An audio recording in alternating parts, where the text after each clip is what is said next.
1.14. How do I delegate tasks that I'm tempted to do myself? Giving work to an employee is delegation, one of the hardest tasks for some managers. Part of the problem is due to a reluctance to relinquish control of anything they're working on.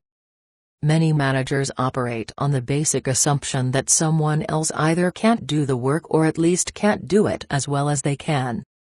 At the other extreme are those who essentially delegate every chore imaginable, including those they should properly do themselves. These are tasks that involve confidential information, are tied to shaping your organization's vision or goals, are related to performance management, appraisals, discipline, coaching, and counseling, or are politically sensitive situations. Theoretically, you can delegate anything to your employees. But certain tasks lend themselves to being delegated, like the following: detail work, information gathering, repetitive assignments, surrogate roles. Tell me more. Detail work. The devil is in the details, details that could take up much time and could be done as well by one of your employees as by you. It isn't for you to do, your responsibility is to orchestrate the workings of an entire team of workers toward a common goal. Information gathering.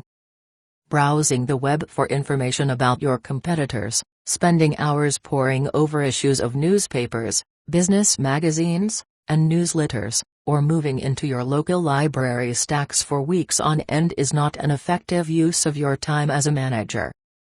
Despite this fact, most managers do tend to get sucked into this trap. They are being paid to look at the big picture, to make sense of lots of information, not to gather the needed information. That is the task of one of your employees, someone skilled in doing such research and who has a clear idea of what you are looking for. Repetitive assignments. Routine tasks that can be assigned to your employees should be handled this way. If you find yourself involved in repetitive assignments, stop to take a close look at the tasks. Are you the only person who can do them? If so, is it due to the nature of the tasks or the lack of training of staff members? If the latter, what do you have to do to train your employees? After you figure this out, develop a training schedule and make assignments to your employees. What if an employee refuses to accept the assignment or agrees to do the work provided he or she gets a raise or promotion? Faced with this response, you should not give in. Rather, remind the employee that it is within his or her job duties to do the task. Failure to do the work will be reflected in the person's performance appraisal, as would his or her willingness to take on additional tasks. Surrogate roles. You don't have to go to all those meetings or take clients on company tours or sit in on conference calls within your organization. Rather, you should give your employees the opportunity to participate in these meetings. Obviously, you can't be everywhere all the time, nor should you try to be. Not only could your time be better spent, but attendance at these sessions can be seen as learning experiences for your employees. Sometimes, no matter how well you follow the rules above, the delegation goes wrong, very wrong. Follow-through will enable you to identify the danger signs before it is too late. Coach and counsel the employee. If that proves ineffective, you will need to rescind the employee's authority to complete the task independently.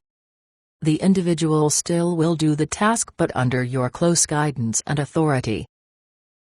The ultimate solution when delegation goes wrong is to reassign the activity to another employee.